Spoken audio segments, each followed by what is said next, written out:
Hello and welcome back to New Paradigm Healing. This series focuses on ayahuasca-assisted therapy.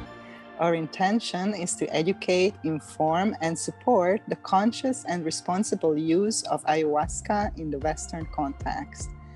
If you want to know more about ayahuasca-assisted therapy and our upcoming trainings and workshops, sign up for our mailing list to be the first one to know about the latest news at avatarhealingarts.com.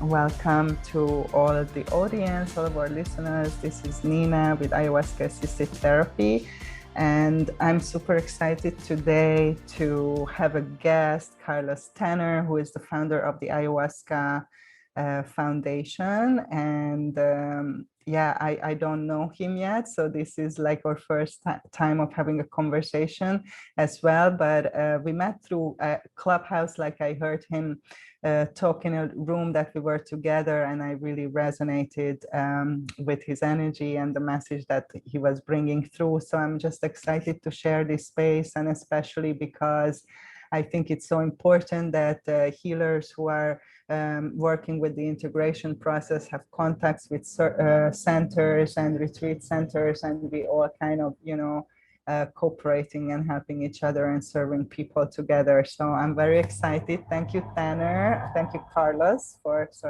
being here today. Welcome. And I'm going to just give you a chance to introduce yourself and tell a little bit more about like who you are, how did you come across, working with this beautiful plant, and how did it change your life, and what is that you are doing right now?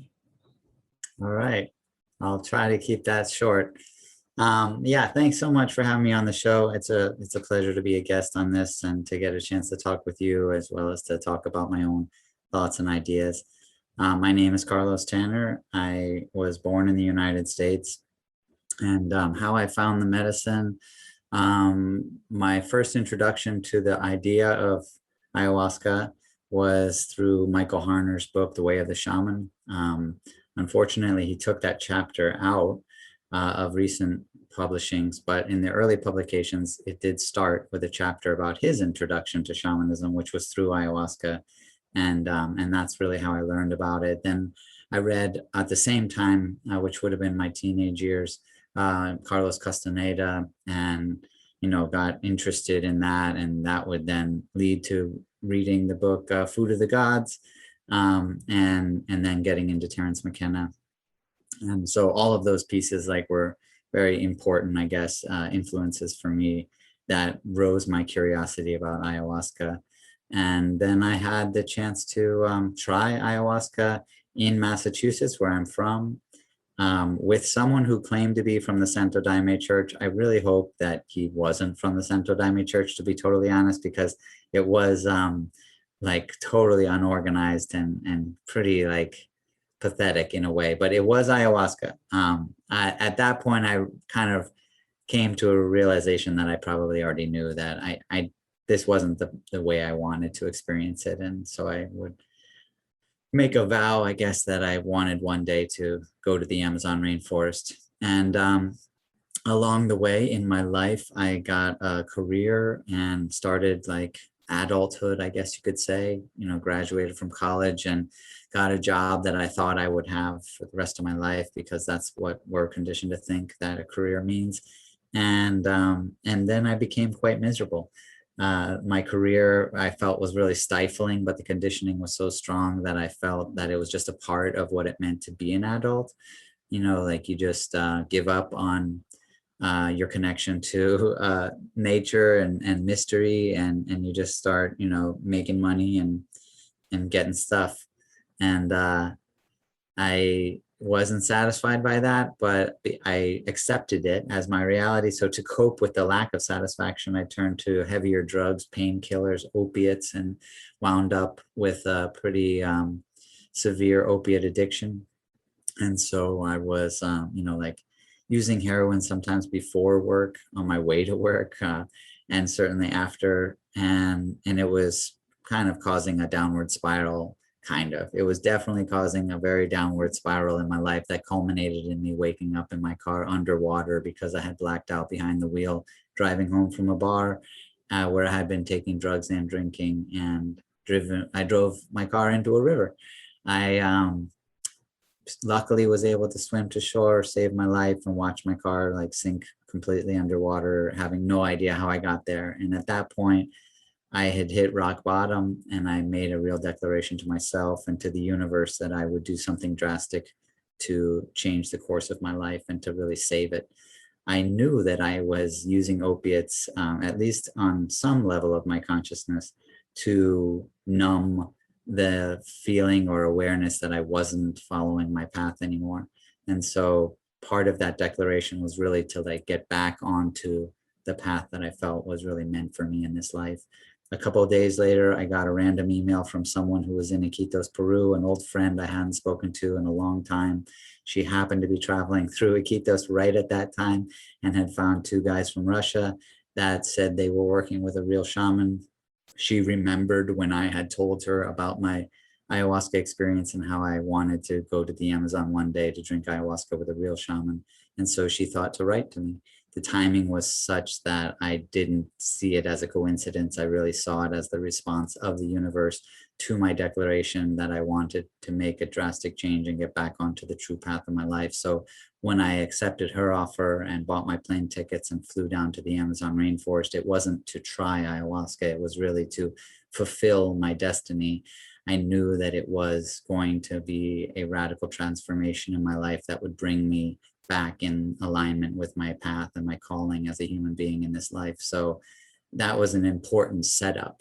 You know, I knew that that would be the outcome. I felt it, and that was the outcome.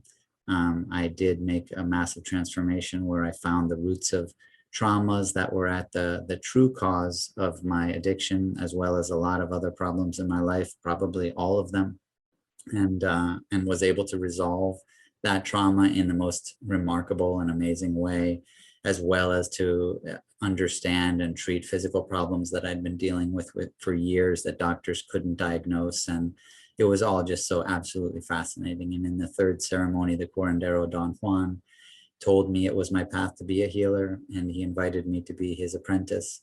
I accepted his offer, and that was in May of 2003.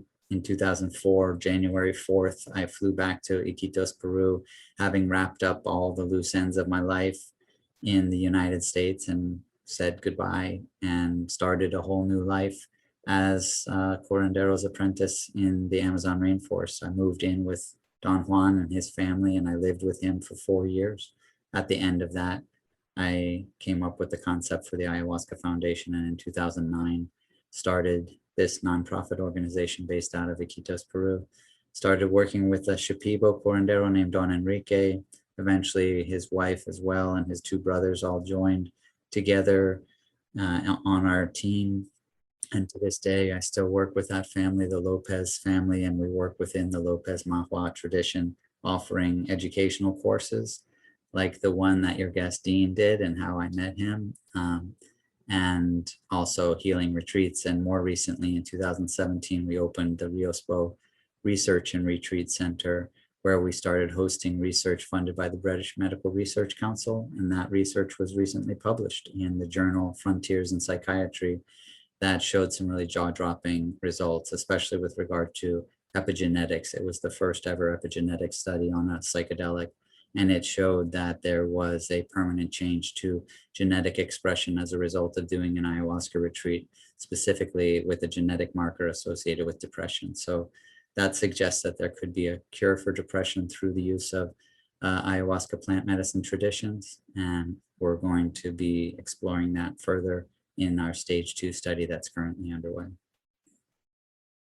Oh, wow. Well, thank you for sharing all of this. I made so many notes. It's wow, such a juicy story. I have so many questions. And yeah, first of all, thank you for sharing your story and just, you know, being vulnerable. And I think it's so important that people, you know, see where, you know, the healers are coming from, and also the integrity of the people and the healers, I think it's very important that we are transparent about, our story and how, we find our way to this medicine, and through the medicine, we're called into kind of like a higher service. So thank you for, sharing your story with everybody who is listening right now.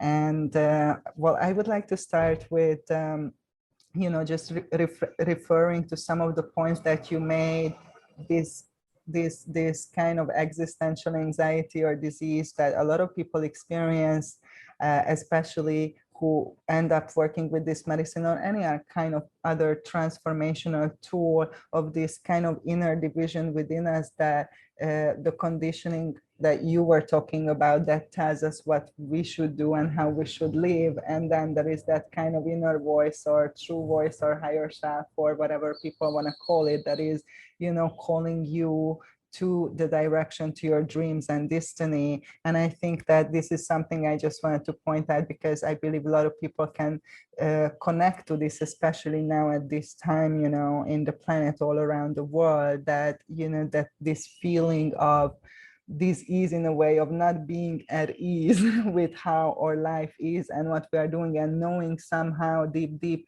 in our soul, in our hearts, that this is not the right path, this is not the right thing to do, but somehow, maybe not even seeing another path or another alternative of what I would do if not this. So I can really relate to that. And a lot of times what happens is, as you mentioned in your story, that you come into like a rock bottom or dark night of the soul, or breakdown, breakthrough, whatever people want to call it, like a wake-up call, when something happens, when you really become aware that you have to choose, that you have a choice and you have to choose, how you want to live your life, really. And then I think that is the moment which is the start of the journey for me, when you make that choice, even before you sit in a ceremony or you actually come with the medicine. But when you make that inner choice and that inner commitment that you're going to honor yourself and follow yourself, and follow that voice and that knowing and that calling that you are feeling. And I think that's where I count, like if there is a beginning, of course, everything is just going on all the time, but it's really, the beginning of the journey. And then, as you said, that there is a perfect timing. If the medicine comes to your experience or calls you, as you said, many people experience, the medicine. I certainly had a lot of opportunities, but I felt very strongly that I want to go to the source. I want to go to the jungle. I want to go to Peru, and that I need to honor that calling. So there is a perfect timing, when you're ready, when everything is ready. And I think that involves already an element of trust, to know that and to surrender to that. And obviously, what you said, your intention, I always talk about this with people in the preparation part, that your intention is just so important. What you put out, what you call in, as you said, that you called in that you want to change your life and you want to step into your destiny and your higher service, and you intentionally call this in and declare this to the universe and align yourself with this. I think this is very important for people to understand, that will shape your whole experience, on this path, because you're going to attract people, places, events that are aligned with that intention and with that vibration, the same way as you found this beautiful family and these lineages and these places that you were put in touch with. So oftentimes when people don't have a strong or clear intention, or don't have intentions at all, they can end up maybe in people, places, events that not necessarily, the highest vibrational or the most, aligned, in many ways. So I wanted to just refer back to that. And definitely, what you said about the radical transformation, I love radical transformation. um, that's definitely what's happening. And I think this is beautiful, but also it is so intense. And I really resonated with what you shared, that the medicine helped you and guided you to go to the root of the problem, the root of the disease, the core of the trauma, whatever it was that caused the imbalance, the fragmentation, the misalignment, and becoming aware of it, obviously having a choice to transform it, to heal it, to let it go. And that, you know, results in an incredible healing and transformation on every level, just as you mentioned, you know, physical, mental, emotional, spiritual. And oftentimes I feel that we have these strong stories with the medicine. I shared my story, you know, many times on this podcast, because you know, this is almost like a catalyst and an inspiration than to be naturally in service, because you had this experience and you, I think it's a natural urge, you know, to want to help people, you know, to as you help yourself and as you were guided and helped, and to share this gift of healing and freedom and empowerment, what we received, you know, through this journey with this particular medicine.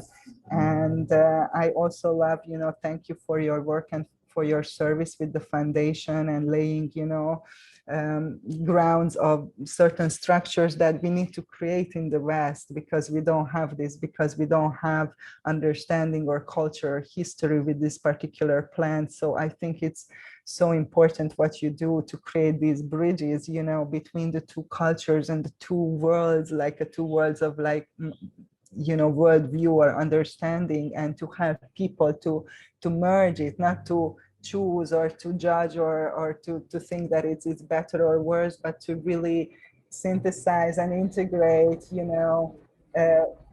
Certainly my experience also with the medicine and my healing was that it gave me that higher view, that spiritual higher perspective or bigger perspective, whatever you want to call it, that helped me, you know, to see things in a different way, and therefore to change and heal.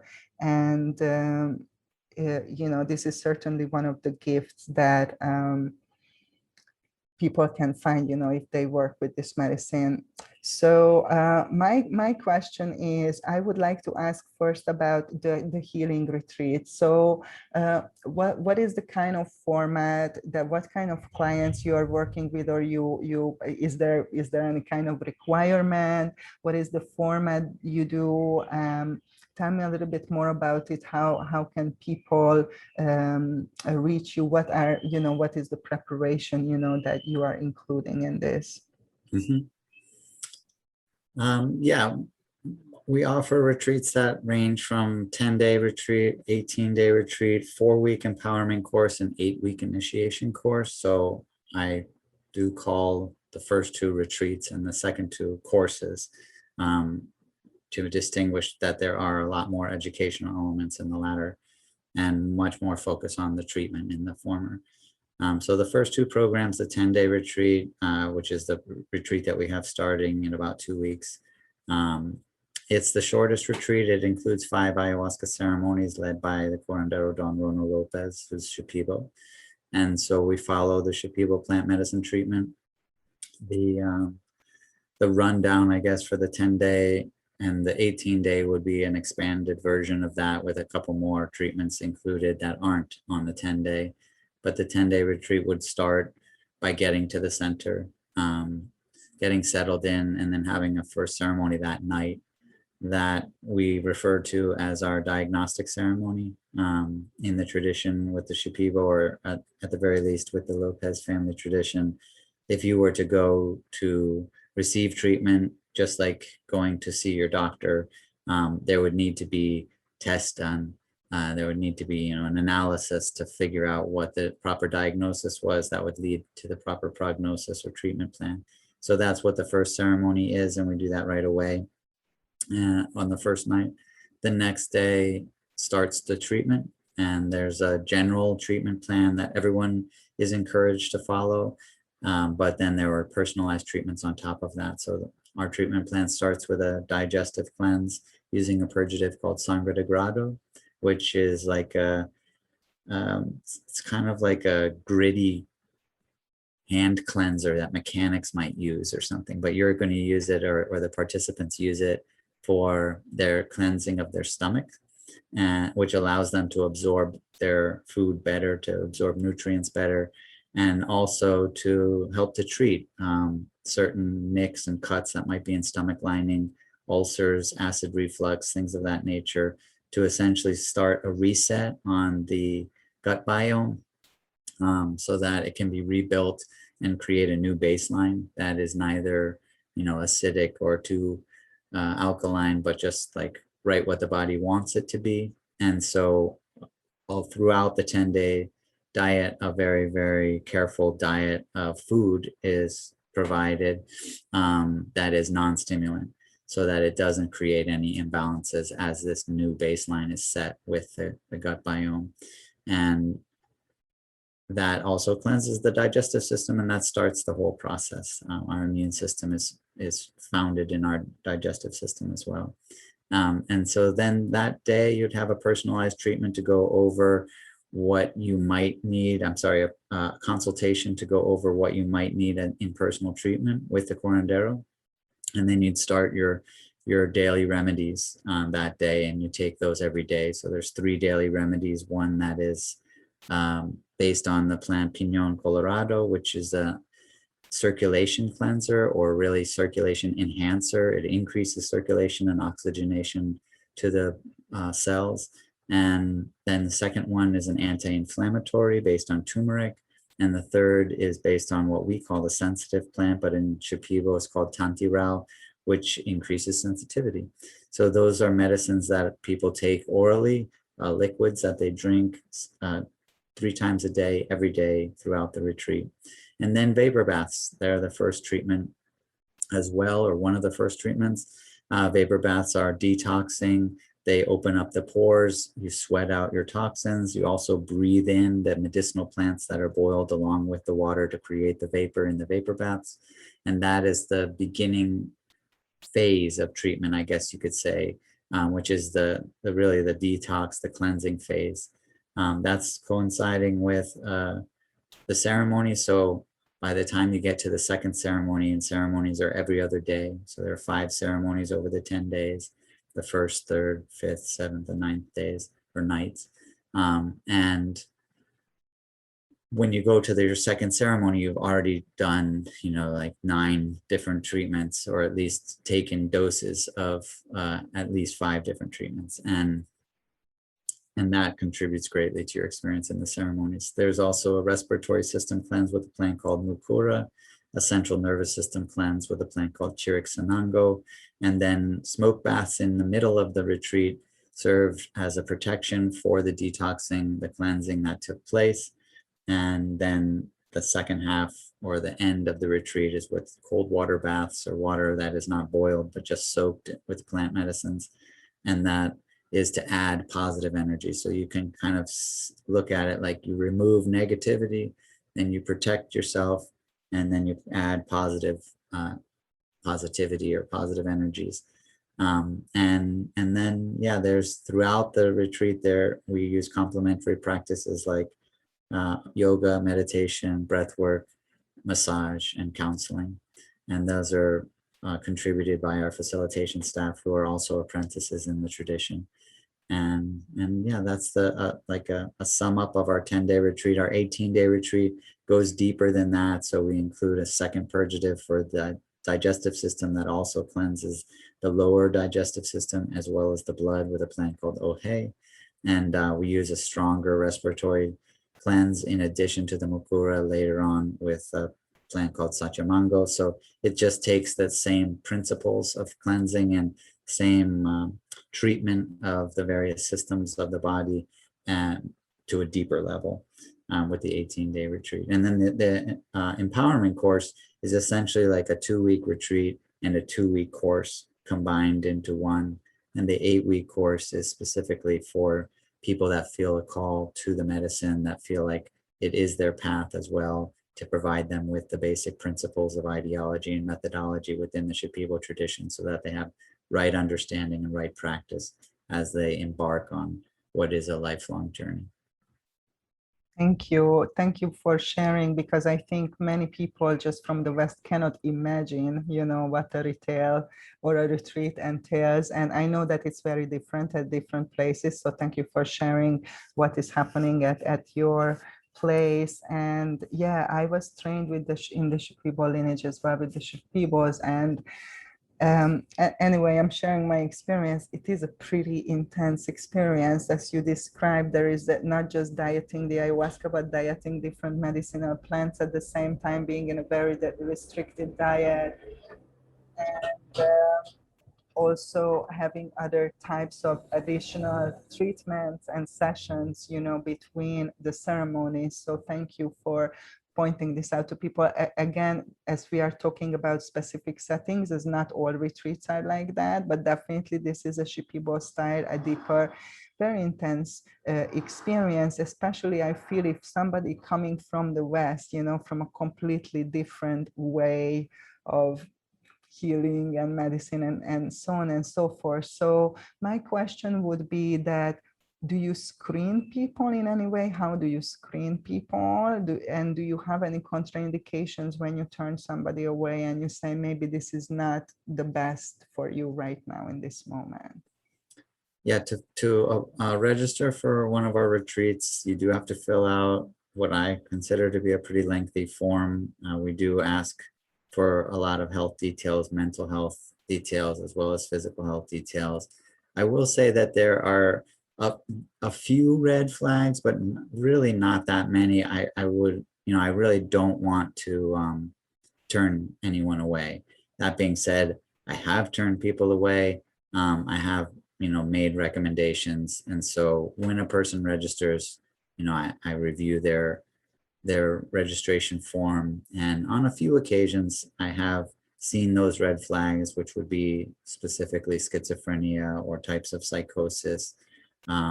If it's something like borderline personality disorder or bipolar, I will usually try to set up further communication, have a conversation, because unfortunately with mental health, a lot of those diagnoses are not, testable. You don't get diagnosed bipolar because of a blood test, for example. It's really kind of a judgment call on the individual that makes the diagnosis. And so, I'm open. I want to stay as open as possible that perhaps that diagnosis isn't the most accurate. And perhaps, especially with bipolar, for example, like bipolar, if you caught anybody at the wrong time in their life, they could probably end up with a bipolar diagnosis.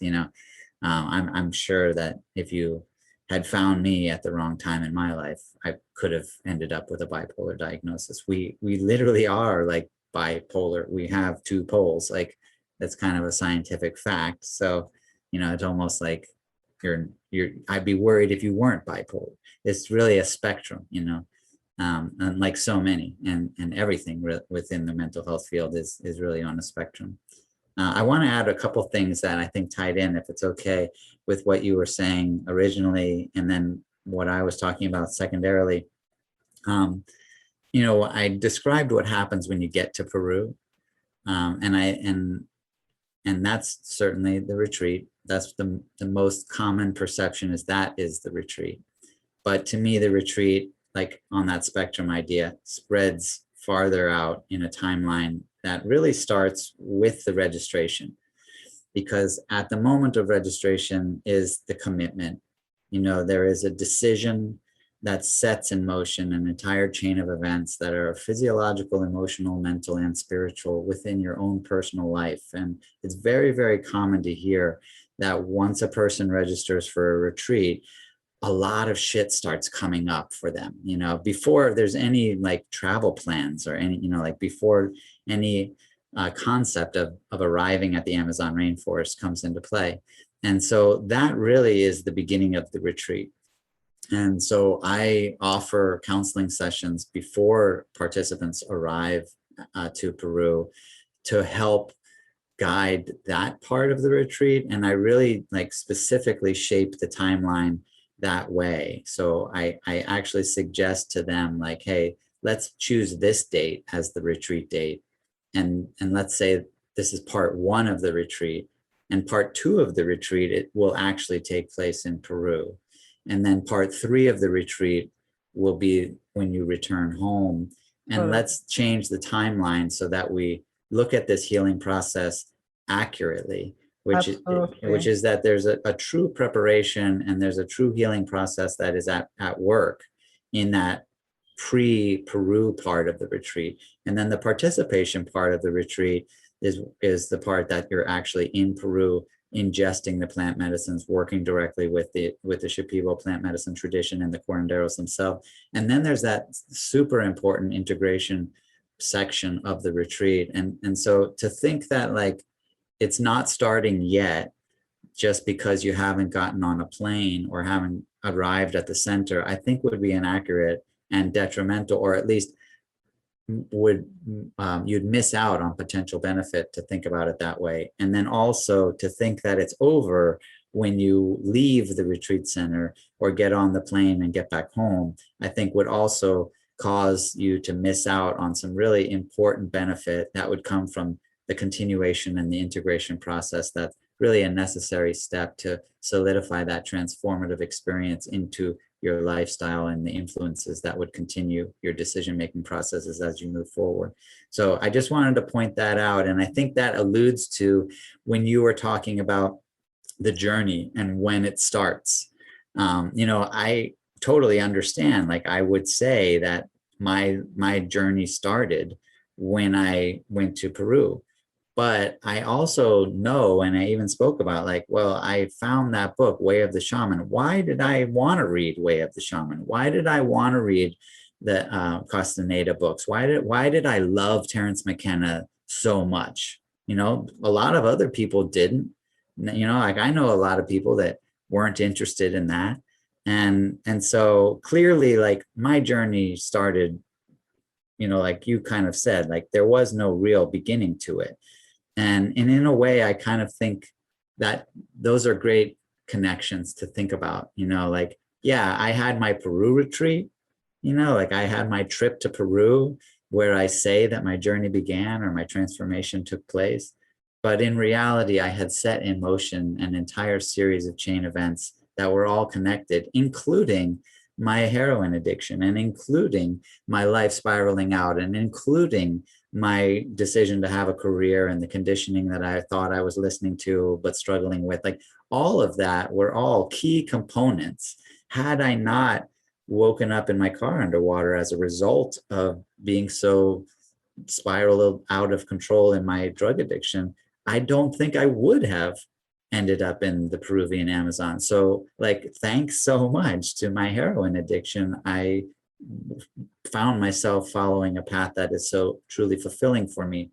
And I hope that maybe can be helpful, because I don't want it to be a situation for anyone that might be watching or listening to this that like, oh, why can't I find my path kind of situation. Like you are on your path. I guarantee it. You are definitely on your path. It might be the part of the path where you're like still getting to the mountain that you're going to climb, but that's part of it too. You don't just show up magically at the mountain that you're going to climb. People that climb Mount Everest, there's this massive story that they all tell of how they actually got to the foot of the mountain, even though the meat of the story, the juicy part, is the climb itself. The reality is that there's always this lengthy path that gets us there. And no matter where you are in your life or how you feel, you're on your path. It just hasn't gotten to the part that you want to write about or tell the story about, but you'll include it later. I so agree with that, totally resonate with that. And I think, it's totally a life is a connected chain of events, and it all makes sense, in retrospect, more than sometimes, being in the present moment. But as specifically, we were talking that with this medicine, if there is a beginning of the journey is when you say yes to the calling of this medicine, when you sign the registration to the retreat, or with my clients when they sign the agreement for my program, and when, or even before they sign, when they have that internal yes, that I would say could be, if people, people like to get points and endings and beginnings, if that could be a point to point out to people, and to really emphasize what you said, that there is a preparation process. So it's not an event. The ceremony is not an event. This is a journey, and there is a preparation. And the ceremony I call the initiation part, and then the integration, which is the embodiment. And actually, I do in my program 3 months prep with the people,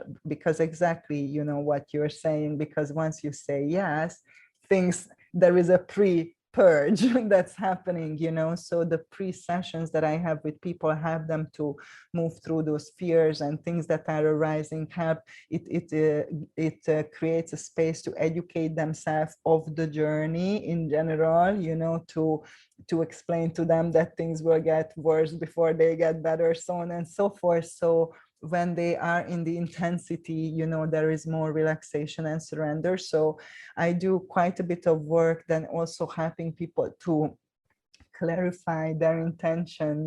Why are you doing this? What is that you're looking for? What is, because sometimes people don't even know, as you said, I don't like this, I don't want this, but I don't know what I want, I'm confused. So there is definitely, it's very crucial that people understand that it's not just a physical preparation, which is the 1 or 2 weeks of physical detox or restricted diet, but there is a mental, emotional, spiritual preparation, and you are going into a sacred ceremony.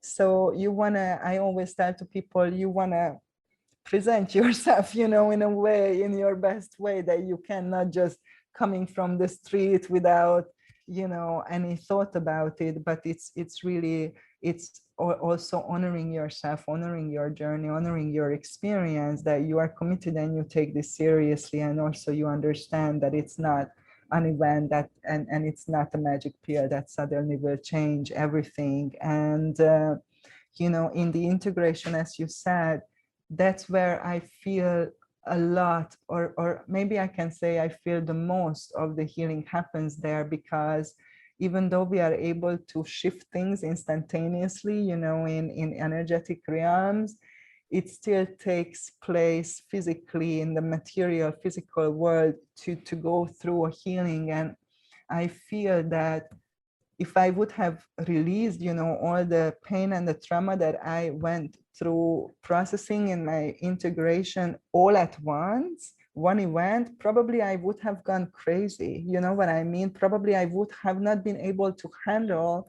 the amount, like mentally, emotionally, even my physical body. So I believe that there is an intelligence, a conscious intelligence that is guiding that integration process, and pacing it out for you to know it, to bring those pieces back, because it is very intense, and we need these moments of sit with something and breathe into some moments, and all the damage that we carry and all the pain that was created for a long time, and passed down. So it will take some time to unravel it. And I think that's also super important for people to understand, that this is something that you actively participate in, and not something that happens to you or somebody is doing it to you. This is a participatory process. And as you said, it's an opportunity. It's an opportunity to heal, to set yourself free, to experience more joy, to open your heart, to come back into your wholeness, into your alignment, into your true self, whatever you wanna say. And in my program, I have 1 year of integration with people when we do a circle through the medicine wheel. And the way I do it, that first they get personal sessions like every week, and then every 2 weeks, every 3 weeks, and then once. So there is a kind of, as people stabilize and ground in their new awareness and practice, those new behaviors and solidify them, they will need less and less support, and that's the goal of the integration, that they learn to navigate and hold space for themselves and handle, whatever. So so good that you are talking about it. I would like to ask, just with the preparation and the screening, just obviously schizophrenia and mental psychosis would be a contraindication, as you said. I would like to ask the three specific questions. Do you have any age minimum requirement? Who is the youngest person that you can receive? Is pregnancy contraindicated? What about if somebody is pregnant? And what about if somebody is medication, especially on SSRIs like serotonin blockers? Right. We do have an age limit. It's 18 years old. That's basically just for legal reasons. We are, operating in another country where almost entirely our guests are traveling out from countries outside of Peru. And, just to have cross international borders and to make a decision like that. So we have the minimum age is 18. We don't have an age requirement at the other end. I think 80 is the 80, or maybe someone over 80 has attended, but definitely someone 80 attended. With regard to pregnancy, I've never had a person who was pregnant like apply or register for a program. I would probably want to have a conversation with them about it. It's not it's such a personal thing that it would really come down to the specifics of that particular person or each particular person. I don't have a general prohibition against it. I've drank ayahuasca with pregnant people before, but not retreat participants. So I would guess if I were to say generally, I would say it is safe, but there's a lot of details that could make it potentially unsafe, which I would want to like flesh out and through discussion. And in terms of SSRIs, that we insist that no one be taking any antidepressant medication. We actually like go full on just requesting that no medication be taken. There are, very few exceptions. How long before the retreat they have to come off of all medication? We say 2 weeks, but I say the longer the better. There are certain medications where I'll, have a conversation and say that it can be shorter.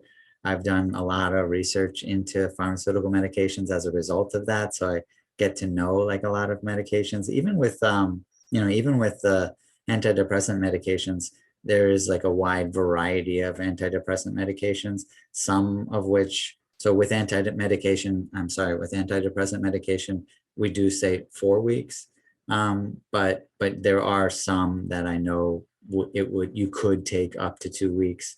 Prozac, however, is a great example of one that you definitely don't want to take within 4 weeks of drinking ayahuasca. All of those, there are like generalities, but I always will follow up, and as long as everyone's fine with it, then there's no issue. But sometimes people will contact me and say, well, I really think I need this one, or is there any way I could take it, up closer to when the retreat begins? And then I'll do some research to try to figure it out and come up with like the best plan for each person if they feel like it's a requirement or would help them. Ultimately, I focus a lot more on people's headspace or where they're at on the consciousness level emotionally. So, that's certainly a component of it. If someone is like racked with anxiety and they could take medication that they have been taking that would help to ease their anxiety, could I have some leeway? And sometimes those anti-anxiety medications flush out of the system completely in less time. And so, it's always like a balance per person. And the same with the preparation diet, actually. I was just talking with someone that seemed to have a real strong dependency to coffee. And, it seemed like cutting out coffee in their preparation was going to cause them a lot of suffering, at least the way they described it. So that was an interesting conversation. I can relate to that. to talk with them about, what it means to have a healthy relationship and understanding dependency, and then weighing out, what you're willing to give up to achieve your goals. And, are you willing to make those types of sacrifices for the benefit of achieving your goals and intentions? And then also, like, I don't want someone to come with a negative attitude because of what they've been through in their preparation. I don't want someone to show up and like basically be mad at me or mad at our organization or mad at ayahuasca because they like blame me for like forcing them to give up things that were helping them feel more balanced or more pleasure even. And so, it's kind of this personalized, unique search for each person. Sometimes people are just totally fine and they get it. But I guess I focus more on consciousness than I do on the physical elements of it, with the very marked exception that, with certain medications like SSRIs, I don't play around. I'm not going to like make it okay for you to take something that could be potentially dangerous on a physical level. But most of the time, it's not that way. Most of the time, I'll say like, look, the amount of damage that anxiety will cause in going into a ceremony is so much more than what eating a piece of chocolate cake or drinking a cup of coffee will do. So like if giving up the coffee or the cake is going to cause the anxiety, then don't give it up. But I always try to frame it in that reference to what you're willing to give up. And I think that as someone who is married, actually, it's a wonderful example, like of when you're willing to give up anything for another person, that is a demonstration of the depth of your care and love. And so if you can, like reflect upon that in terms of the healing process and how much do you care about the healing process, then almost naturally there will be a willingness to give up whatever it takes to achieve that healing. Absolutely. And just, offering it as an invitation instead of like a rule or a requirement. I really like that. And as you said, apart from very few occasions, it is a very individual process, to determine what is good for a person, because what is good for one person, it might not be the best to another person. And this is so true. And that's one of the beauty of this medicine for me, that we are drinking literally the same medicine, like prepared by the same person in the same space, and we are all having completely different experience because we have our personal journey and our personal healing as well. So I love that you give this personal attention and just like judge each case on a personal basis, apart from these few exceptions that we mentioned. What about, if I can add to that, because I think it's a brilliant time to maybe talk about that, but we come from a very materialist paradigm in the West, modern culture, and if you wanted to call it our science, is very material focused, is very material centric. Even when we talk about consciousness, we tend to talk about it like if you have a mental disorder, it's a chemical disorder. It's like I need to see the pieces. I need to hold something in my hand. I need to be able to like measure it and test it and see the consistency of it. It's very, very material based. Even in the understanding of consciousness, it is very material based, which to me is kind of humorous, but it's really our relationship, which is non-material, that determines whether something is harmful or beneficial for us. It is not the substance. If you drink coffee and it's a wonderful medicine for you because it's certainly a very powerful medicinal plant, then that's a healthy relationship. But if you have a dependency where if you don't drink a cup of coffee, you'll get sick or you'll get headaches or you'll suffer, then chances are you do not have a healthy relationship with that. It's not the coffee. It's not the substance. It's not the material. It's your relationship with it. There are plenty of people that drink alcohol, and alcohol is a whole category of medicines. They're all medicinal plant extracts. That's why we call them spirits. And if you have a good relationship with them, then they will help you. But there is a lot of people that have bad relationships with alcohol, and they are harmful. The difference isn't the alcohol. It's definitely your relationship to it. And that goes way beyond just medicines. But of course, it's the key ingredient to whether something is a drug or whether something is a medicine. The same exact substance, different relationship. And so how we relate is what we should be focusing on, in my opinion. How we relate to what we're ingesting, how we relate in every aspect of our lives. And to me, the Shipibo tradition recognizes that and focuses on that. And a plant dieta is a perfect example of how it emphasizes the importance of our relationship rather than the substance itself. And that's why ayahuasca ceremonies produce such a wide spectrum of personal experiences, because everyone relates to the medicine in their own unique way. And if we focus on the relationship, then I think that we gain the most ability to affect change for the positive, for our own benefit, than if we focus on the substance. But we in the West don't, it's hard for us to think that way. You know, even if you see headlines on scientific research about ayahuasca, it'll almost always say ayahuasca does this. Like ayahuasca grows new brain cells. That was the headline I just read this year. And it just ignores the relationship.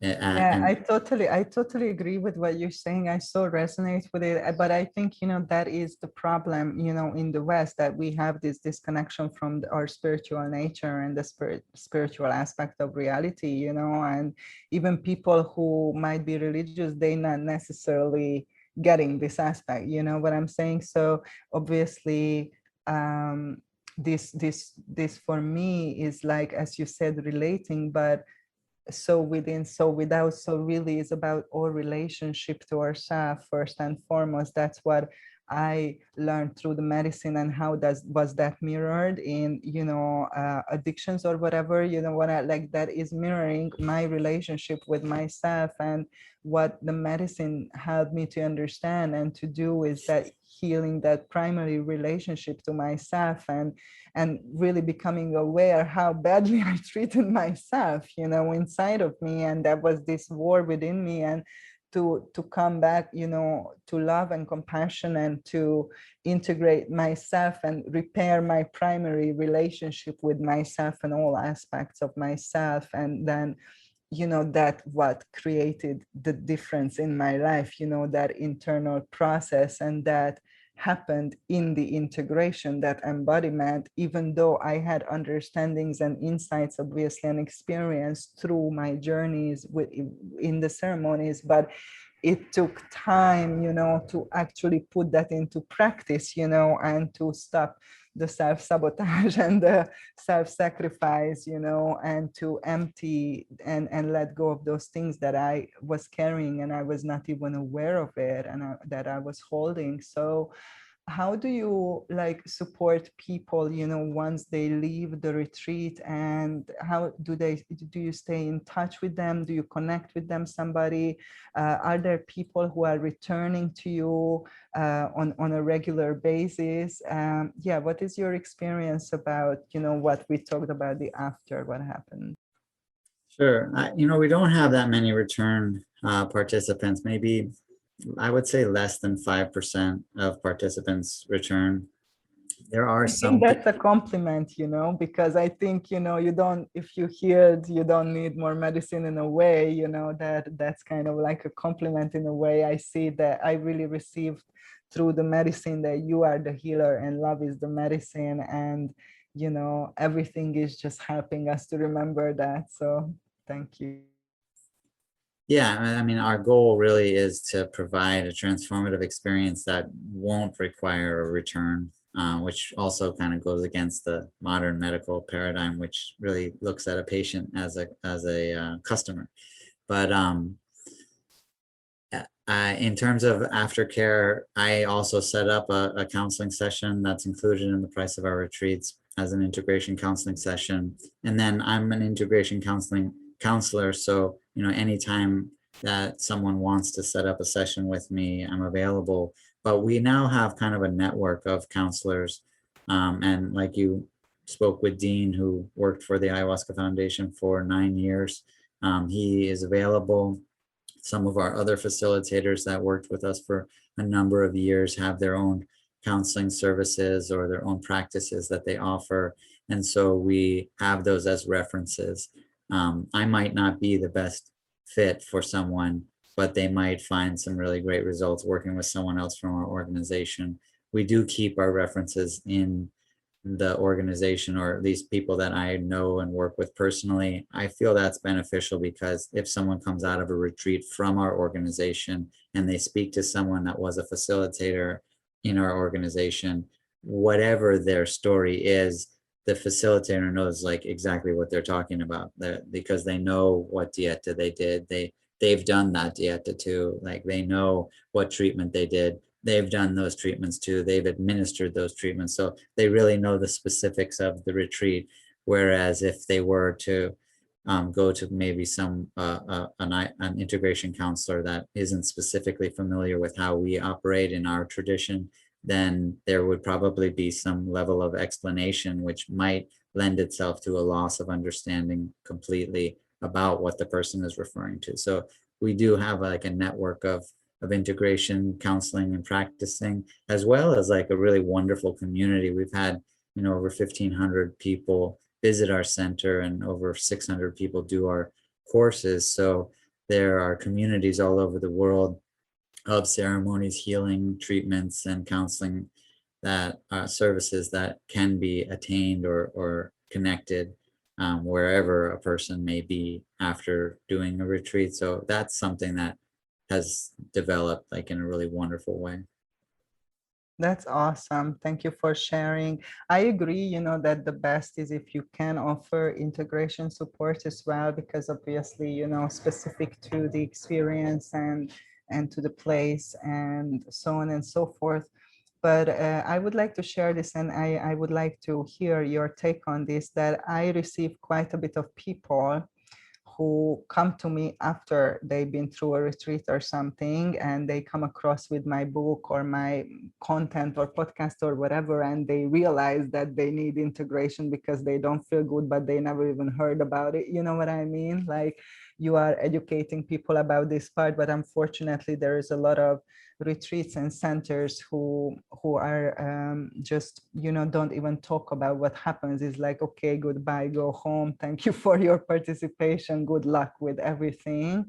This is real. And I found that even though, as you say, everybody has a very individual journey, but I found that there is a common journey in all the integration, and that's what I was writing about the book, this framework that it's kind of going through a death and rebirth cycle, or the medicine wheel, or however, whatever map you want to use it.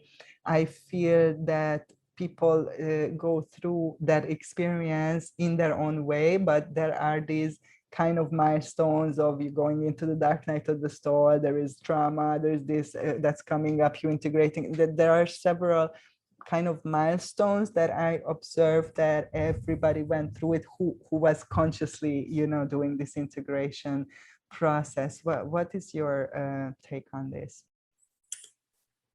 I can't say that I feel that everyone's process could be like put into certain categories. I don't try to do that, I guess.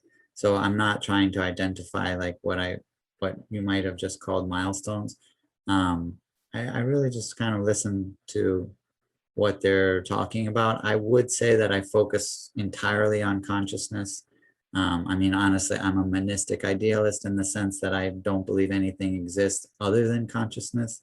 So clearly that means that I focus on consciousness because there is nothing but consciousness in my perspective. And so, that to me is where all of the healing takes place, obviously. I look at what I consider to be personal truths, and the value of those personal truths. And I look at the healing process as the transformation of personal truths from detrimental to beneficial.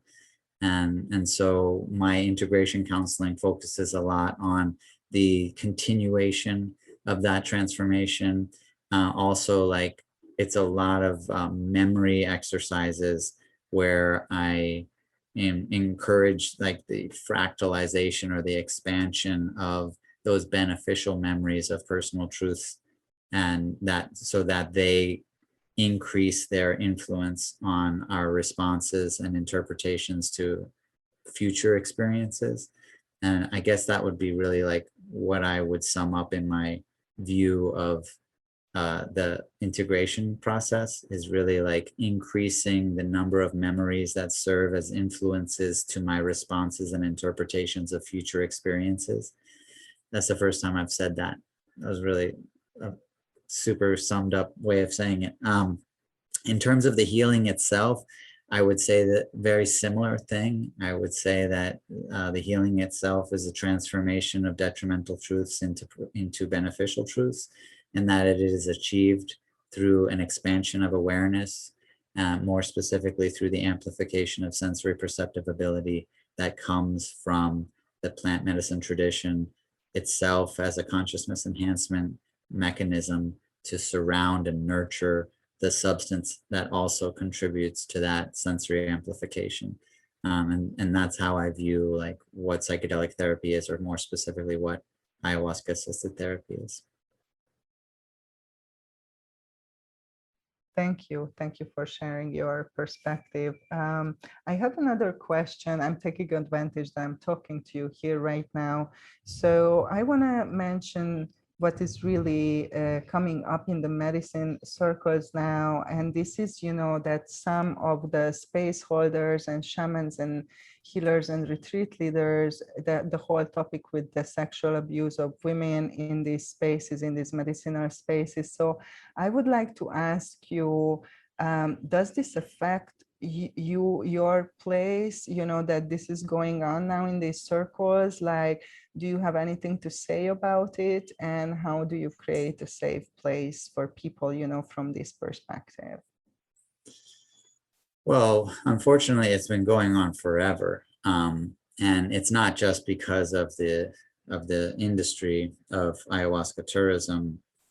And it's not even just with plant medicine tourism. I mean, it's basically everywhere. If you look into yoga, you'll see the scandals and the controversies. If you look into meditation, if you look into religion, of course, those are the most obvious cases. And then again, if you look into the corporate world, anytime that there is a power hierarchy, you're probably going to see exploitation, and sexual exploitation will certainly be at the top of the types of exploitation that you see.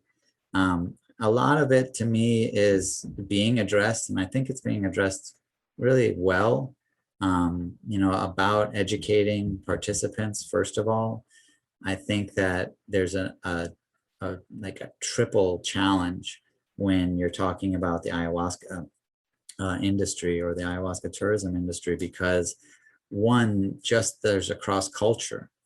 And so, for the Shipibo, for example, there's anthropological studies that show that, the way that Shipibo men and women interact is so very distinct than the way that, for example, American men and women interact. For a woman in American society to give a man a hug doesn't usually mean that much. You could easily give a man a hug because you're happy to see them that day. They're like a friend of yours. It doesn't mean that you have strong feelings for them, that you want to have intimate relations with them. Those meanings aren't directly implied by the hug itself, even though even within our culture, like the type of hug, there's still the potential for mixed messaging to happen in those instances. But in Shipibo culture, a hug is like very sexual. A hug is like a very intimate interaction that men and women don't share on a friendly basis. And I think a kind of an example is maybe hand holding, like we look at hand holding as if it's very innocent in our culture, but yet how often do you hold a man's hand? Like how I don't hold a woman's hand, but yet we think of it as innocent, but yet we actually also recognize that there's probably something that does get communicated in that gesture.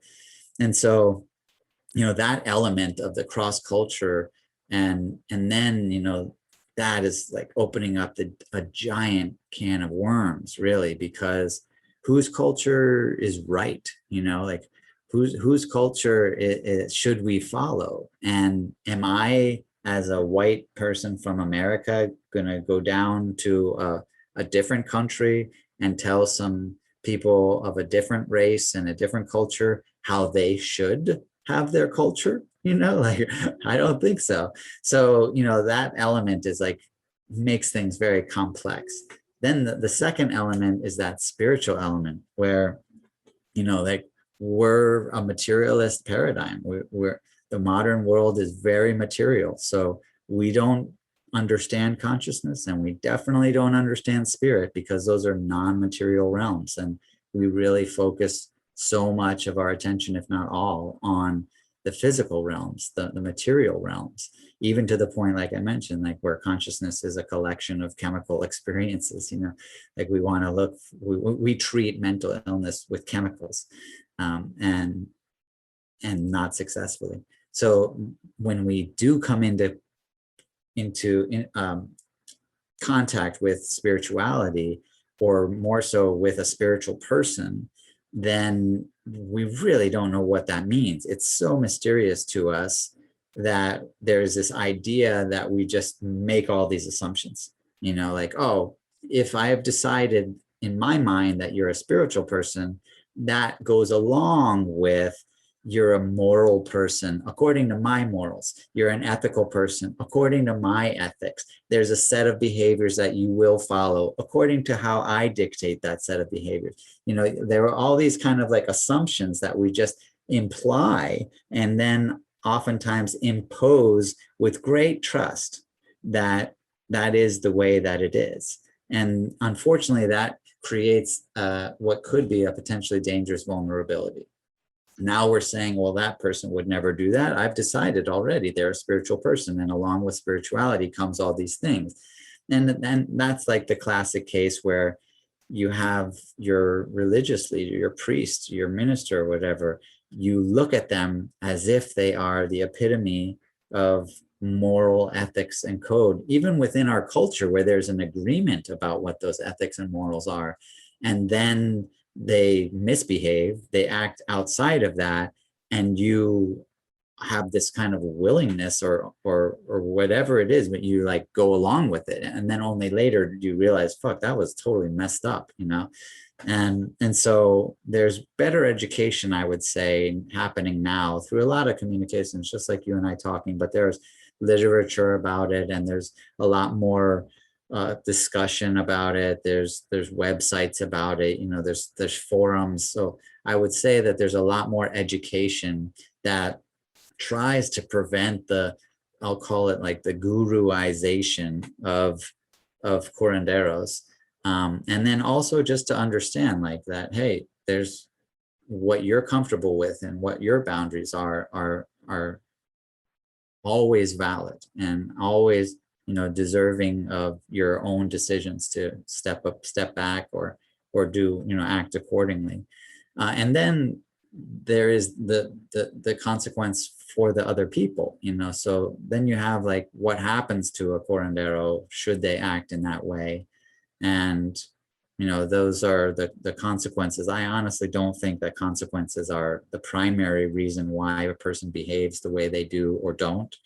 Otherwise, we probably wouldn't see so much misbehavior. But that is another contributing factor, that with the internet, if a curandero like does something that goes against the appropriate behavior, then it's like, it's out there, it goes viral, like 100,000 people know about it the next day. And so that element for sure, I do think does contribute. And then there is a movement also, for equal rights, to have that understanding, to treat people equally. I do think that the United States is way ahead of a lot of other countries, specifically the countries where ayahuasca originates. They're still, coming along, I guess you could say, in that. But even me just saying that, I don't know, like you could easily just said, just accuse me of racism right now because I said that, oh, the brown people are coming along, eventually they'll get to as far as the white people, like, I don't know. It's a challenging time, to say the least. And then, that third component, which is kind of like the second one, but the third one is that personal relationship. And then there is a fantasy. I know from personal observation that there are times when someone has a fantasy about being partnered with someone they look up to. I guess maybe in our culture in the US, it would be like a groupie mindset where, you go to the concert and you've like fallen in love with this person that you don't know. You've only witnessed them on stage performing, but you felt so moved by their performance that you want to have some deeper, intimate connection with them. And then later, realize that you're very regretful. And that's like a two-way street, I would say, because the curanderos are almost like thrown into this weird form of fame that they don't know. And then they're thrown in a form of fame where the messaging is so different than their own culture. And, I'm not trying to make excuses for anyone really, but there's clearly a lot of complexity involved. And so I would say that the industry itself, because it is a combination of cultures, because there's this mixture of a lot of North American and European cultures with the South American cultures, there's an education in the staff of all of the centers themselves. And then there's also this education in the participants that go to those centers about learning that. So, I mean, I've been in this for 15 years, and I would say that I do feel like it's gotten much, much better in terms of having That's some good to sort of hear. self-regulation. Yes, thank you for offering these very extensive different perspectives, because I totally agree that this is so complex, and there are so many angles, and definitely steps are being made, in terms of improving the situation. And I just want to point out to our listeners that what you mentioned just in a couple of points, that obviously educate yourself, investigate before you go to a retreat, like listen to podcasts like this, listen to people, and then talk to people who participated, like normal places. I'm sure if somebody calls you and say, can you give me a reference that I can talk to who did your program, you will give, because I always offer references to my clients to talk to my ex-clients who went through the training, and if they wish to speak to somebody. So speak to a real person who was there and did experience it. Check out the place, do your educate yourself and do your work and do your research. And then as you said, is there is a part, is that is intuition as well, that your common sense and expectations, so on and so forth. So I think that that's also comes into it, and I always say to people what we already mentioned, your intention. If you have a strong intention, that you are doing this for the highest purpose of healing and awakening and being in service to yourself and to the world, you will be guided, into places with integrity and authenticity. And so there is a couple of things that people can do, and I so resonate with, bridging different cultures, because I feel that in terms of the integration as well, this is the main problem for the Westerners, that they go there, they immersed into this very different world. You just described one of the retreats. Wow, you know, nothing that other people heard about, like no part of it they can relate. And then after this as you said, radically transformational experience, they go back into their old environment that doesn't even have the understanding to hold context for this experience. And that creates, you know, a lot of fear, anxiety, and just things of what's going on here. So I feel I'm always a forever student, and this is part of the global integration, right? We have integration within ourselves or parts, and integration as a human family, you know, and creating these bridges and listening to each other and understanding each other, and bringing those things together so we can all bring our gifts and offer our best, you know, into that contribution, and create a new standard, you know, for this, as you said. So it will be a natural process for people to weed out kind of people with no integrity, because there will be a standard that people will be aware of and they will follow, and it will be created, and we are the ones creating it in a way, you know, that the people who went there and crossed the cultures and trying to bring these things together. Does that make sense? I'm sure that it makes sense to you. Well, I think that to try to sum that up to like what the point that you were making, you know, that intuition, you want to have informed intuition, and how you can create that informed intuition is by getting as much information as you can about the place that feels the best to you. So, you know, most of people that are trying to figure out like what to do or where to go, if they have decided that they think ayahuasca is the right path for them to take, go to the internet. And so if you go to the internet and you see a website that feels like that's the place you want to go to, then reach out to them, you know, have direct communication, maybe even try to set up a call so that you can have more information through that call that can inform your intuition even further. And if you get a bad feeling about it, then trust that your intuition is accurate and act upon it, you know, act accordingly. I would say that there's probably like a common theme when there is some type of situation where there is a bad feeling, but then oftentimes our mind like tries to rationalize out of it.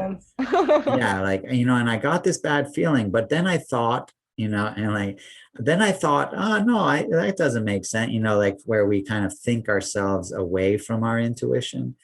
And so, you know, I think a big part of what I try to do, especially like with the empowerment course, and it sounds a lot like what you're describing when you say like you are the healer and the healing is love, or the medicine is love.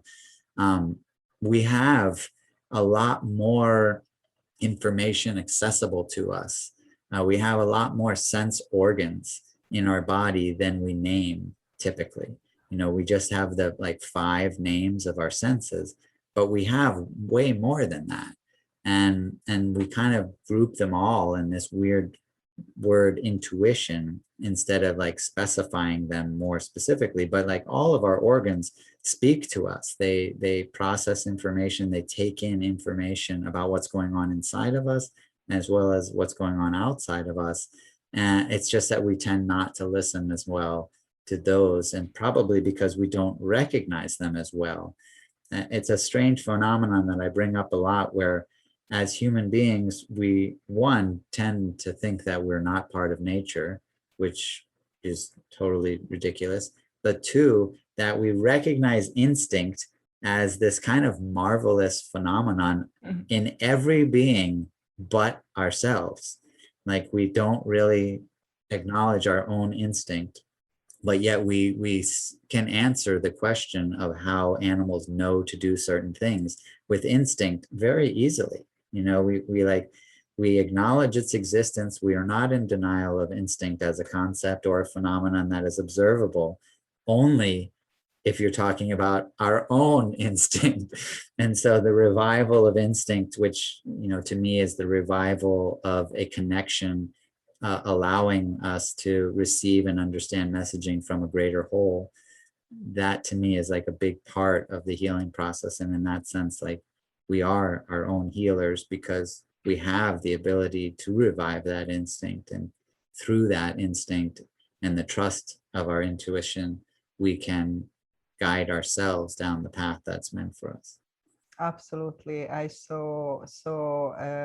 resonate with this. I feel that what I went through and witnessed many people who walk, the same path, is this just really coming back into this internal guidance and this type of sovereignty, and not relying on the external world in order to know what your next step is or how to proceed. And obviously, when you rely on the external, is a constant anxiety because there is so many point of views and opposing contrast.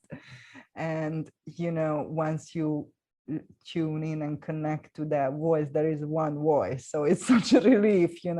Maybe it doesn't make a lot of sense at the beginning, but once you start acting upon it, it all will make sense. That is my experience.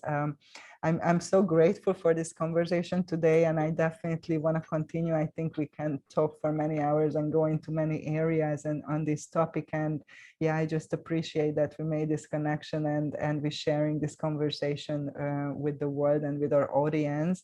So just to wrap up our talk today, is there something that you would like to communicate out to the world in this moment that you feel you want to bring across and emphasize? Well, I would go back to that comment about relationship. To me, that is really the key to all of our lives. What determines our satisfaction, our level of fulfillment. It's not in the material realm, and it's everything to do with our relationships. And that should be the focus of our attention. And how we respond to our experiences is far more important than the experience. That's like a perfect example. Like we have a memory of all of the experiences in our past, but that memory is really the memory of how we interpreted our response to the experience. So, whether you remember the first time you rode a roller coaster ride as like terrifying experience or a thrilling experience, has nothing to do with the roller coaster, and everything to do with how you responded and interpreted and remembered your experience. And I think once you recognize that those are the most important elements, then you can enable yourself to be empowered. You have so much more power because it's not about what happens to you or what happened to you in the past. It's about what you did, responding, interpreting, and remembering the experience. And that is, to me, very, very powerful, because that enables me to go back. And yeah, I can't change what happened to me, but I can change how I interpret what happened to me. And in doing so, I will change how I remembered what happened to me. And that memory is the reality. My reality isn't what happened to me. My reality is how I remember what happened to me. And I can change how I remember what happened to me. That means that I can change something from a trauma to a lesson. That means I can change something that I regret to what I am grateful for. That means that I have the ultimate power to determine what my reality is. And as I change my interpretations from the past, I ultimately change my responses in the future. And my ability to respond is my true superpower. If we focus on our ability to respond, then we will truly understand what it means to take responsibility. Wow. Thank you so much. This was like such beautifully wrapped up, and I was just making some notes, but yeah, you said it so well. I often say to people I work with that you can gauge your integration process looking at your life and see how did your relationships change. Did your relationship with other people, to things, to yourself, to your behavior, whatever it is, and gauge if you are still feeling the same and in the same relationships, or it is changing, because that is a primary indicator, as you said, to that healing and that integration and that awakening and evolution that we are all going through, some people faster than others. And yeah, responsibility, a lot of people find this word, a trigger word, but I love it. And especially that definition that you gave, the ability to respond, because this implies freedom from me. And as you said, we are trapped, in reaction, which is just reacting, unconsciously, like a robot or a zombie. So there is no freedom there. So responsibility is a very positive word for me, because it involves that freedom that, as you said, I can choose how do I respond. I can choose how do I remember things, how do I interpret things. I can choose to change my mind, to shift my perspective, to shift my reality, and then my reality shifts. And that is something that is truly, liberating and empowering. So thank you for that reminder. And for our audience, thank you for listening. It's a little bit long, but I hope that you enjoy this conversation and you get a lot of good things out of it.